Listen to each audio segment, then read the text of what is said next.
안녕하세요. 저는 46살 여자입니다.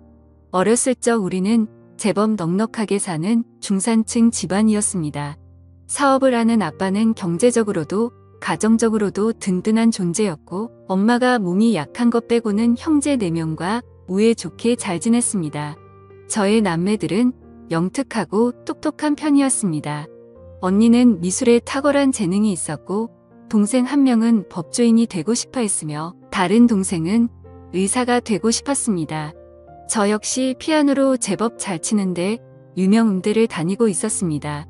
그중 장남인 오빠는 차기 아빠의 길을 이어 저희 집을 든든하게 받쳐주는 기둥이었습니다. 대신 오빠는 아빠처럼 사업에 관심이 있는 것보다 교육자의 길을 원했어요. 학문적으로도 영민한 오빠는 명문대학교를 장학금으로 마친 뒤 부윤 교수의 꿈을 안고 미국으로 유학 떠날 준비를 했습니다. 아빠는 우리 남매들을 위해 물심양면으로 지원해 주셨어요. 꿈을 잘 키워야 한다. 꿈을 꾸게 된다면 그것을 이룰 수도 있는 법이야. 머리로 생각하고 가슴으로 믿을 수 있다면 무엇이든 이룰 수 있단다라며 항상 좋은 조언을 해주셨습니다. 저를 비롯한 남매들은 저희 아버지를 진심으로 존경했고, 그 시절 제가 기억하는 가족이 가장 행복했던 시절이었습니다. 하지만 어느 날 행복의 여신은 등을 돌렸고 쉴 틈 없는 불행이 닥쳐왔습니다. 바로 아버지가 쓰러지신 것이었어요. 평소 혈압이 높으셨던 아버지가 IMF로 인해 회사 경영이 큰 타격을 맞게 되면서 모든 수단과 방법을 가리지 않고 회사를 지켜내려던 노력이 무색하게도 마침내 부도를 맞게 되었습니다. 이에 경영자로서 책임을 못 다한 채 아버지는 병원에 입원하신 지 얼마 되지 않아 충격으로 눈을 감으셨고, 엄마와 저희 남매들은 아빠라는 기둥을 잃은 상처로 몇 날 며칠을 슬픔으로 지내야만 했습니다. 아버지의 장례를 치르자마자 우리는 또다시 현실을 마주해야만 했습니다. 회사의 막대한 채무로 인해 주변 곳곳에 차압딱지가 붙었고, 제 경제적 상황은 나락에 떨어지고 말았습니다. 엄마 역시 큰 충격을 받아 병원에 입원했고, 저희 형제들은 한자리에 모아 어떻게 이겨내야 할지 고민했습니다. 당시 오빠는 연락을 받고 공부 중인 미국에서 돌아온 상황이었고, 언니와 저는 대학생, 동생들은 중학생과 고등학생이었습니다. 오빠는 하던 공부를 그만두고 한국으로 돌아오기로 했고, 오빠를 비롯한 언니와 저는 돈을 벌어 어떻게든 집안을 끌어나가는 쪽으로 결론을 내렸어요. 아빠가 남긴 빚과 엄마의 병원비, 동생들의 교육비까지 생각하면 일단 닥치는 대로 돈을 벌어야 했습니다. 언니는 4학년 마지막 학기에 졸업 작품 전시만 남겨놓고 휴학을 했고, 저는 2학년 재학 중 휴학했습니다. 저는 피아노 전공이라 주로 연주 아르바이트를 많이 했는데 휴학을 하고 본격적인 돈벌이에 뛰어들면서 한 친구가 상황의 소식을 듣고 제게 정보를 하나 주더군요. 사실은 강남 쪽에 밤에 연주하면서 손님을 많이 모으는 바가 있는데, 소문을 듣자니 그쪽에 돈을 그렇게 많이 주는데 하는 애들은 그것만 한다고 너도 한번 가보는 게 어때라고 했습니다. 전 처음에는 기막힌 나머지 친구를 다그쳤어요. 너 무슨 말이 그래? 우리 집 이렇게 되니까 내가 우스워 보여? 밤에 연주하면서 손님들 맞는 일을 하면 딱 봐도 그렇고 그런 일이잖아. 너 친구도 아니야 라고 불같이 화를 냈지만 사방에 돈 들어가리 천지였던 저는 오랜 고민 끝에 결국은 눈 감고 바를 찾아가고야 말았습니다.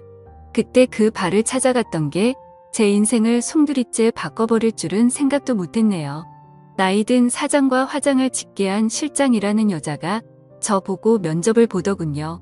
학교가 괜찮으니 연주 솜씨는 굳이 안 봐도 되겠고, 얼굴이랑 몸매도 뭐 그 정도면 준수하고 우리 단골 손님들이 좋아하겠네요.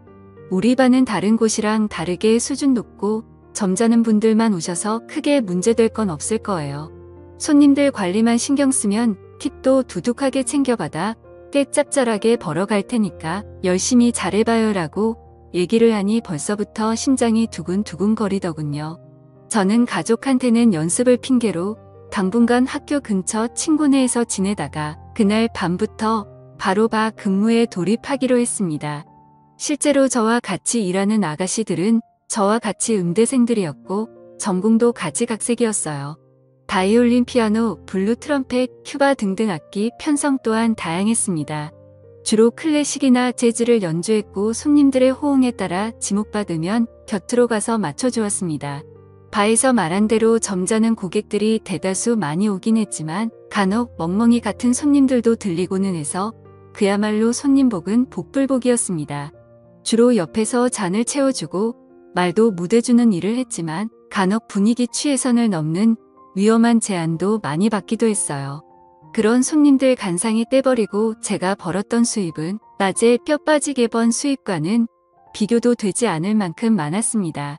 저는 기쁜 마음에 동생에게 용돈을 팍팍 줬고 엄마의 밀린 병원비도 납부했어요. 언니 오빠는 제게 어디서 돈이 나서 그렇게 많이 쓰냐고 하는데 사실대로 말할 수 없었던 저는 어영부영 넘어갔습니다.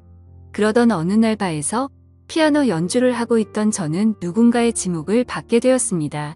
악보를 두고 익숙하게 손님의 옆으로 갔는데 근데요 아저씨가 여긴 어떻게 오셨어요? 저를 지목한 손님은 다름 아닌 제가 아는 아버지의 친구분이셨습니다. 아빠에게 어릴 적 고향 친구이자 사업 파트너였던 아저씨. 저의 남매들 어릴 때부터 하나 같이 잘 챙겨주셨던 바로 그분이셨습니다. 반가운 마음에 인사를 하자 아버지 친구분은 웃으시더군요. 원래 내가 여기 단골이었는데 요새 일이 바빠 잠시 못 들렸거든. 이 근처에서 볼 일이 있어 머리 식힐 겸 잠시 들렀는데 내가 연주를 하고 있더구나 하고 술을 권유하시는데 저는 어찌됐든 손님은 손님인지라 잔을 채워드리고 아저씨와 잔을 부딪혔습니다. 아버지 친구분이랑 일하고 있자니 사실 자리가 불편하긴 했지만 당시에는 어찌됐든 반가운 마음이 커서 서로의 근황을 주고받기 바빴습니다. 참 아저씨 아들인 오빠는 잘 지내죠? 결혼했다는 소식 들었어요. 제 첫사랑이 사실 오빠였는데 아저씨랑 오빠랑 집에 놀러오면 언니랑 저랑 맨날 오빠 차지하려고 했잖아요. 아빠는 우리 속도 모르고 서로 사이좋게 놀아 말했고 그때가 불과 몇 년 전밖에 안 된 것 같은데 모든 게 너무 많이 바뀌어 버렸어요 라고 말하면서 저도 모르게 눈가가 붉어지며 눈물이 고이더군요. 아저씨는 제게 손수건을 내밀며 눈물을 닦아주고 안아주었습니다. 다 잊고 이제 새로 시작해야지. 지나간 과거를 붙들고 살아봤자 뭐하겠니? 앞으로 현실에 맞춰 살아야지. 앞으로 종종 너를 보기 위해 와야겠구나 하고 하시며 제게 수표 몇 장을 꺼내 쥐어주셨습니다. 아저씨의 마음이 따뜻해 저와 얼마나 고맙던지요. 그때까지만 해도 전 아저씨가 무슨 마음으로 다가오는 건지 알 수 없었습니다. 아저씨와 저는 그 이후로 봐서 항상 만남을 가졌습니다. 처음에는 아빠 친구로서 제게 삶의 희망적인 조언도 주시고 좋은 말씀도 많이 해주셨습니다. 엄마 약값이나 하라고 따로 돈을 보태주기로 했어요. 그때마다 얼마나 감사하고 눈물 나던지요. 아빠가 좋은 친구를 두신 덕분에 우리가 힘이 되는구나 싶어 항상 고마움을 갖고 살았습니다. 그런데 점차 시간이 갈수록 집안일부터 개인적인 일까지 대화를 시작하다가 시간이 갈수록 점차 원치 않는 말들까지 듣게 되어 당황스러웠습니다. 술에 취한 것도 아닌데 갑자기 이런 말을 하더군요.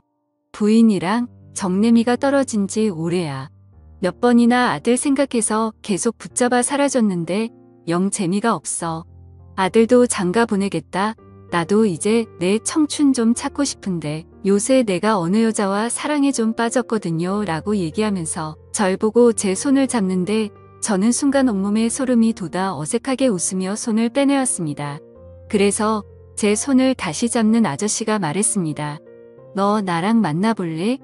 너 돈 필요하다며 이런 데서 일하지 말고 차라리 나랑 연애하면 내가 여기서 일하는 월급보다 더 많이 줄게. 여기저기 남자들과 얽힌 것보다 차라리 나랑만 있는 게 깨끗하지. 네 아버지 우정 생각해서 좀 나이 먹으면 나중에 내가 너 시집도 보내줄게 라고 하며 얘기했고 저는 도저히 못 참겠다 싶어 그 사람 얼굴에 잔을 부어버리고 자리를 박차고 나왔습니다. 울면서 집으로 막 달려갔는데 처음으로 제가 하고 있는 일이 부끄러웠다고 느껴지더군요. 돈을 벌기 위해서라면 무슨 짓이든 하려 했는데 저로 인해 결국 아버지의 명예까지 더럽히게 된 것 같아 죄스러웠습니다. 그 길로 바로 집에 돌아와서 얼마나 울었는지 모릅니다. 언니와 동생들이 간만에 만난 제 태도가 당황스러웠는지 방문을 두드리며 걱정했지만 어떠한 말도 할 수 없었던 저는 분에 사무쳐서 울기만 했네요. 저는 충격이 심해 발을 그만두었고 다시 평범한 일자리를 구했지만 쉽게 돈 버는 맛을 봐버린지라 성에 차질 않았습니다. 제 수입이 크게 줄어들자 집안은 다시 휘청거렸고 그 와중에 엄마의 심장병이 도저 쓰러져 급히 수술이 잡혔습니다. 생활비와 빚만으로 허덕이고 있는 신세에 엄마의 큰 금액의 수술비까지 감당할 수가 없겠더군요. 그렇다고 엄마 수술을 미룰 수도 없는 상황이었고요. 저는 결국 국리 끝에 아저씨한테 연락을 했고 아저씨는 우습게도 제 전화 한 통에 병원으로 달려와 엄마 수술비로 큰 돈을 서슴지 않고 내놓았습니다. 가족들은 그 시커먼 속내도 모른 채 얼마나 고마워했던지 특히나 엄마는 감사하다며 아저씨 앞에서 감동받아 우시기까지 했습니다. 아저씨는 저희 가족들에게 힘들어도 조금만 힘내십시오. 용기와 희망을 잃지 않고 살다 보면 언젠간 볕들 날이 있을 거에 내 친구 녀석 가족이면 제 가족이나 마찬가지니까 제가 물심양면으로 돕겠습니다. 라고 든든하게 말하니 가족들 아저씨한테 다 넘어가 버렸습니다. 가족들의 환심을 산 뒤 저를 따로 불러주소 하나를 주더군요. 이곳이 내 오피스텔 주소야. 앞으로 이곳에서 자주 보자라고 했습니다. 저는 그렇게 30여 년 차이 나는 아버지 친구와 파국의 미래가 보이는 더러운 사이를 시작했습니다. 대가로 저는 그토록 필요했던 돈을 얻었고요. 아저씨가 저를 어찌나 마음에 들어 있는지 말만 잘하면 원하는 금액을 쉽게 나오더군요. 저로 인해 조금씩 집안 환경은 나아지기 시작했습니다. 언니 마지막 학기도 잘 마쳤고 동생들 학원도 좋은 데로 옮겨 원하는 대학 진학을 위해 뒷바라지를 아낌없이 해줬어요. 집도 조금 나은 환경으로 이사하게 해줬습니다. 형제들은 제가 큰 돈을 벌어오자 처음에는 그 돈 어떻게 벌었냐고 캐묻고 의심했지만 점차 자신에게 돌아오는 혜택이 많아지니 입을 다물었습니다. 제가 돈을 내놓지 않으면 살 수가 없으니 뭔가 찝찝한 일을 한담 뭐라 할 재간이 없어 아예 입을 닫은 것입니다. 처음엔 곤란하지 않아 다행이다 싶었지만 한편으론 형제들이 무서워지더군요. 그러다가 교수의 꿈을 포기한 최학원 강사로 월급쟁이 노릇하고 있던 오빠가 저를 앉혀놓고 말했습니다. 나 사실은 미국에 있는 교수님께 연락이 왔어. 내 사정 알고 장학금 지원해 주시겠다는데 일단 미국에 들어가려면 최소한의 보증금이 필요해. 내가 나 좀 도와주면 안 될까? 이번이 나한테는 정말 마지막 기회라서 그래. 평생 안 잊을게 라고 말하는데 저는 오빠의 절실함이 가슴 안쪽까지 전해져와 모른 척할 수가 없었습니다. 그날 밤 저는 저를 찾은 아저씨에게 오빠가 필요한 돈을 요구했네요.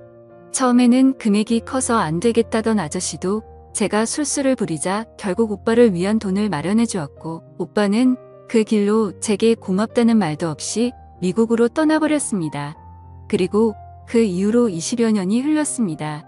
20년 동안 수많은 일들이 있었지만 사연으로서는 말로 못 다하는 점 양해 부탁드립니다. 대강 큰 틀만 말씀드린다면 저는 그 이후로 그렇게 향후 몇 년간 아저씨의 첩생활을 하면서 아저씨 본부인에게 머리채도 잡혀보고 온갖 더러운 꼴 비참한 꼴도 당해보고 심지어 아저씨의 아이까지 갖게 되었습니다. 본부인으로 인해 집안에까지 모든 일이 알려지게 되었고 저는 가족들에게 돌이킬 수 없는 낙인이 찍혀왔습니다. 집안을 일으켜 세운 긍정적인 대가는 참으로 혹독했네요. 이혼모가 돼버린 저에게 아저씨는 시집 보내주겠다는 약속을 저버리고 더 어리고 예쁜 여자에게 마음을 뺏겨가 버렸습니다. 아이까지 낳고 첩생활하면서 받은 돈이 상당히 있음에도 불구하고 제 수중에 가진 재산은 얼마 되지 않았어요. 허나 정작 제 도움 받은 형제들은 다 잘되어 떵떵거리며 잘 살게 되었습니다. 오빠는 돌아와서 그토록 바랬던 정교수가 되었고 집안 좋은 여자와 결혼을 했습니다. 모든 형제들이 오빠의 결혼을 축하했지만 저는 초대받지 못했습니다. 해냐 제가 알까봐 다들 쉬쉬했고 그건 다른 형제들의 일도 마찬가지였어요. 언니는 미대를 졸업해서 외국 사람과 결혼하고 한국을 떠났고 동생 한 명은 5급 행시에 합격해 공무원이 되었으며 다른 한 명은 의사가 되었습니다. 언니 시집갈 당시 모자르다는 혼수 자금 보태고 온갖 더러운 일 다 해가며 동생들 편하게 공부하게 등록금 다 대주고 공부 뒷바라지 해줬는데도 제 잘나서 얻은 권리인 줄 알더이다. 그들이 받은 돈 안에 숨겨져 있던 제 처절한 피눈물과 안을 철저하게 외면했습니다. 그나마 엄마 연락을 가끔 있는데 엄마도 다르지 않더군요. 누구 덕분에 엄마가 건강하게 지금껏 자식들 덕보면서 사시는 걸 아시는지 모르시는지 그날은 오빠 결혼식을 뒤늦게 알고서 섭섭함 왜 내게 청첩장을 보내지 않았냐고 말한 때였어요. 엄마가 제 가슴에 대못을 박는 말을 쏟아내시더군요. 저도 한때 반짝반짝 빛났을 때가 있었습니다. 피아노 연주로 콩쿠르에서 상도 받고 목표했던 대학에 입학해 풍부한 재능으로 장래가 충망되는 피아니스트였습니다. 저도 여느 가족들처럼 평범하게 원하는 꿈 찾아가 이뤄서 사랑하는 남자 만나 연애도 해보고 결혼도 해보고 그 사이에서 아이도 낳아 남들 못지않은 화목한 가정 꾸려가며 살고 싶었어요. 그렇지만 가족을 위해 모든 걸 다 희생했는데 그들은 단말 다 빼먹은 제 몸뚱아리가 쓸모 없어졌다고 이제와 그림자로 살려만 하는지 모르겠습니다. 창피하고 부끄러워하고 수치스러워하는 존재 그게 제 이름이 되어버린 지금의 현실을 제가 어떻게 이겨나가야 할지 모르겠네요. 게다가 제일 마음 아픈 건 지금은 저와 같이 살고 있지 않는 내 아들 대가로 그 아이를 얻은 건 엄마로서 행복이자 존재로서 불행이었습니다. 만약 제게 젊은 시절이 다시 온다면 아름다운 신의 선물 같은 싱그러운 날이 온다면 전 절대 저를 위해서만 살아갈 것입니다. 가족들이 잘 살게 된 것은 매우 기쁘고 좋은 일이지만 만일 가족들을 위해 인생을 낭비하지 않았다면 아마 부모 형제하고 등지지 않고 지금처럼 씁쓸한 결과를 맞이하지 않았을 거라 생각이 듭니다. 감사합니다.